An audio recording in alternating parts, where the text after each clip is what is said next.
Bom, então retornando à capacidade de troca de cátions, nós vimos como funciona a CTC variável, que ela varia em função do pH, e agora nós vamos para a CTC permanente. Então vamos entender da onde que vem a CTC permanente, em que tipo de solo que ela ocorre e quais são os fenômenos por trás desse tipo, dessa classe da CTC.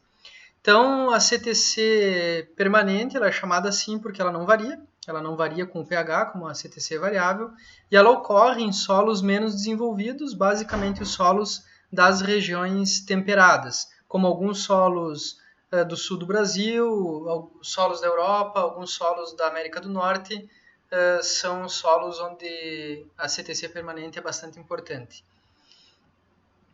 Então, quanto à origem, vejam que a CTC permanente ela não varia com o pH, como eu já falei várias vezes.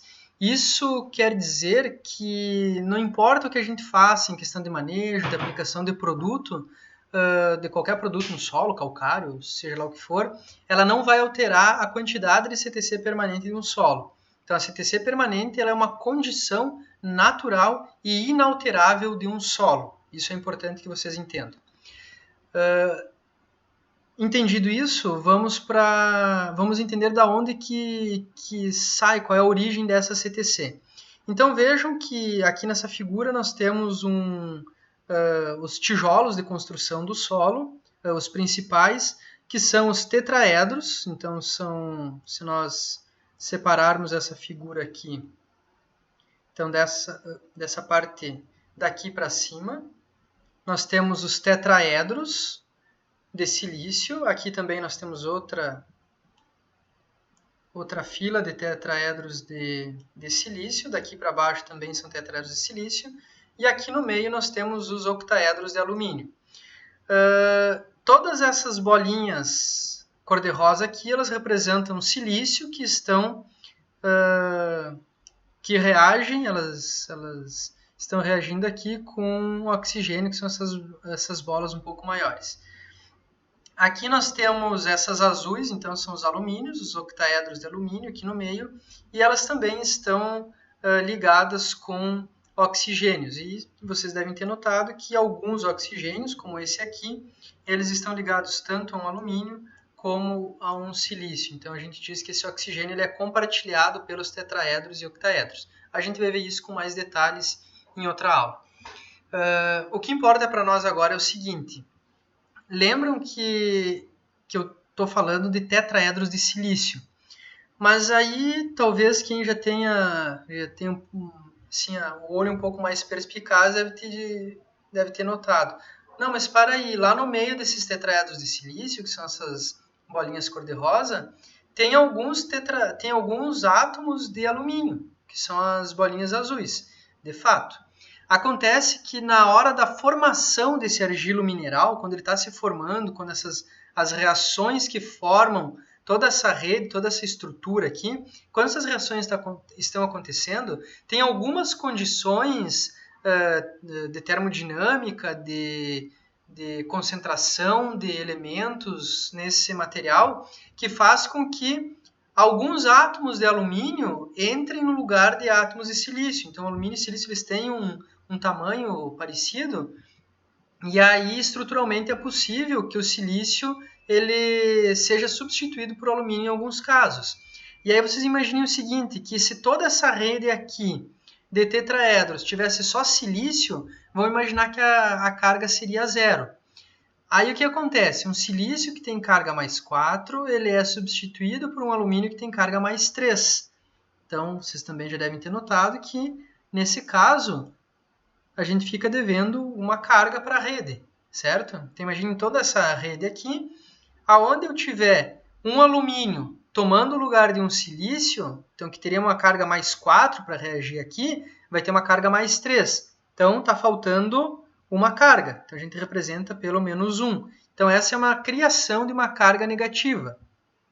E isso acontece em vários pontos dessa estrutura. Quando ocorre em vários pontos da estrutura, a gente tem o que se chama de um déficit de carga, ou uma criação de carga negativa em rede. Então, em toda essa estrutura, tem alguns pontos mais ou outros menos dessa estrutura, mas enfim, na superfície dessa estrutura, em vários locais tem carga negativa, onde, nessas cargas negativas, o cálcio, o magnésio, o potássio e outros nutrientes podem reagir, podem se ligar e ficar em equilíbrio químico com a solução e posteriormente serem absorvidos pelas plantas. Então, todas essas cargas negativas aqui na CTC permanente, assim como aquelas que a gente viu que são criadas em função do aumento do pH na CTC variável, toda essa CTC, todas essas cargas negativas, elas são uma reserva, elas representam uma reserva de nutrientes às plantas. Elas são um potencial de reserva às plantas.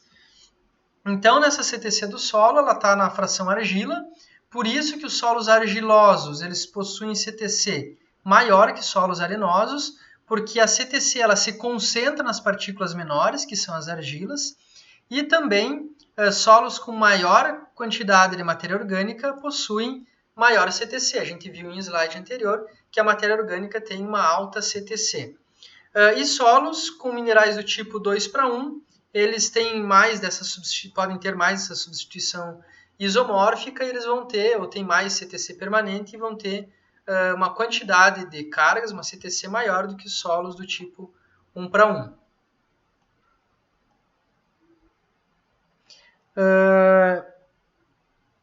Deixa eu apagar essas...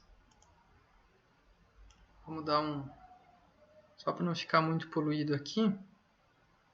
Vou apagar esse monte de rabisco que eu fiz aqui, que era de um vídeo anterior que eu tive que eu esqueci de gravar. Eu já dei toda essa aula aqui para vocês, mas esqueci de gravar. Então, deixa eu ver aqui também. Esse aqui é o último slide dessa aula. Beleza. Então, voltando a essa tabela aqui. Então, nessa tabela nós temos algo muito importante. Então, aqui nessa primeira tabela, nós temos as partículas de solo, então as argilas, que são essas aqui, o silt e a areia. Isso aqui basicamente são partículas de tamanho diferente, mas não só tamanho. Elas também têm naturezas diferentes e elas têm funções diferentes no solo. Vejam as argilas, aqui a gente dividiu em dois grupos, os argilominerais 1:1 e argilominerais 2:1. A gente vai ter uma aula para falar só sobre esses argilominerais. Então, por enquanto, o que vocês precisam saber aqui, os argilominerais 1:1, eles têm uma CTC muito baixa. Vejam, 3 a 15 centimol carga por quilo de solo. Essa aqui é a unidade que a gente mede a CTC.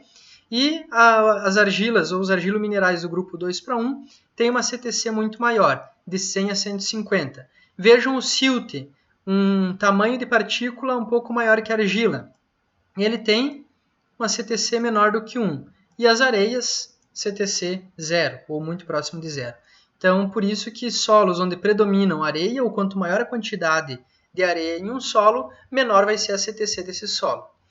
E aqui embaixo, pegando basicamente argilominerais, então para comparar, esses aqui, vamos dar uma olhada nesses dois, que são argilominerais do tipo 2:1.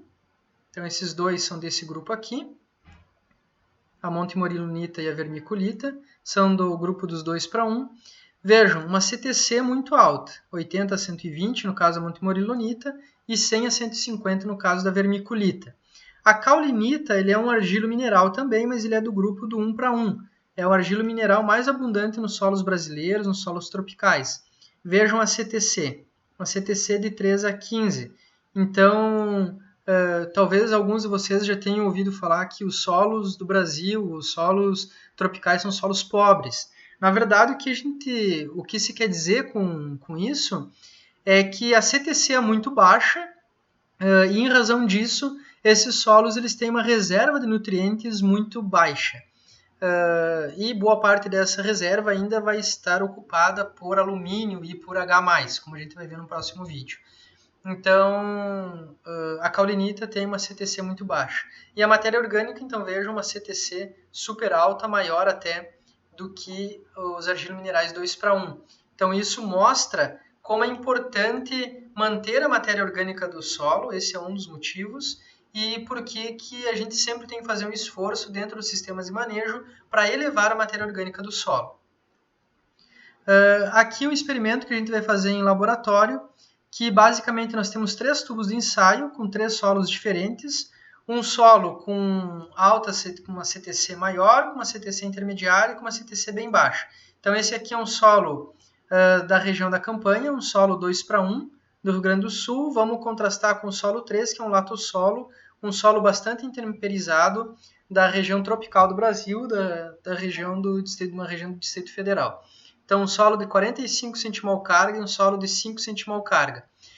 O que é esse experimento? A gente coloca solo dentro de tubos de ensaio e coloca água dentro desse solo, dentro desses tubos de ensaio, mistura com o solo e liga 2 fios aos polos negativo e positivo de uma bateria. Vejam o que acontece com os fios que estão ligados ao polo negativo da bateria. Não tem nada aderido aos fios de nenhum solo. Vejam o que acontece com os fios que estão ligados no polo positivo dessa bateria. Então, o solo 3 e o solo 2, a gente não consegue enxergar nada aderido a esses fios. Por outro lado, vejam a quantidade de material, que é o solo, né? São partículas muito pequenas de solo, que se aderiram ao fio do solo 1 do polo positivo. Por que o solo 1 se ligou ao cabo positivo? Porque esse solo tem uma alta CTC. O que isso significa? Significa que esse solo, as partículas desse solo são ricas em carga negativa. Então, essas partículas são carregadas eletricamente com cargas negativas. E aí, quando elas são expostas a essa fonte de cargas positivas, elas se atraem e se ligam. Então, isso é o que acontece nesse cabo positivo da bateria. A gente vai fazer isso em laboratório quando retomarem as aulas práticas. Então, aqui, uma comprovação de uma maneira muito fácil, muito didática, sobre 2 pontos muito importantes, que o solo tem carga e que predominam no pH de origem, nesses solos aqui, as cargas negativas. Então, aqui a gente está vendo a CTC do solo agir.